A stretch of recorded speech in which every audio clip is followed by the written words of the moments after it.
Tonight at 6. Talk show host Glenn Beck has just been Donald Ducked. How a Bay Area man used a cartoon to mock the media star. That's next. Well, it's not a campaign ad, but it can tell us a lot about the changing world of politics. Alongside the dancing babies and yawning pandas, one very pointed political satire is getting huge hits on YouTube. Mike Sugarman shows us how one guy in a San Francisco apartment can change the discussion all across the country. In a nondescript Mission District apartment building in a tiny room lives a David who has taken on a Goliath. Come on.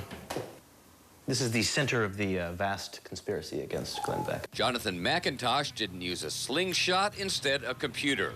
He took aim at one of America's most controversial talk show hosts, who he despises, and goosed him with a duck. How many Marxist, communist, anti-capitalist do you have around you?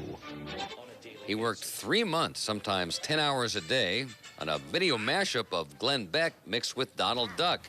It's gone viral. At least 500,000 hits since its release Saturday, among them Glenn Beck. Donald Duck meets Glenn Beck. It is some of the best, well-made propaganda I have ever seen. This is where it gets crazy.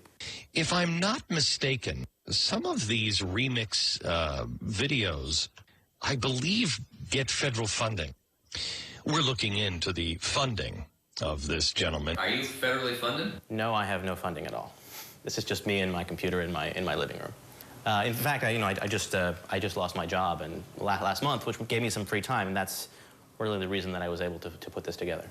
In the video, Donald Duck loses his job and starts listening to the Beck radio show.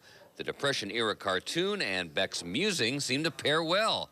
Out of context, of course. There are Nazis in America, Nazis and communists. You have to think like a German Jew, 1934.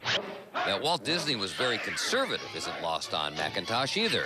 He revels in the satire liberals are loving and Beck is hating. I like that I'm able to speak back to him, and that people using Remix or using YouTube, are able to speak back, and that there can be a larger voice for those of us who don't have a radio station and a TV station. Because now, the people who do must worry about getting ducked. So again, this came out Saturday, and how did it spread? Well, Roger Ebert saw it, he tweeted it. John Cusack, the actor, saw it, he tweeted it.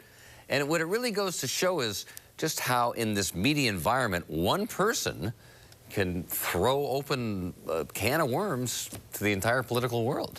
Has Disney weighed in on this? Well, it's fair use from what I understand, Mr. McIntosh says. But I don't know. And that's what he says. It's a lot of Disney material. Yeah. I'm guessing he's going to get a job and a good one out of this. Well, he worked very hard on this. Yeah, good for him. Yeah. All right. All right, Mike, thanks.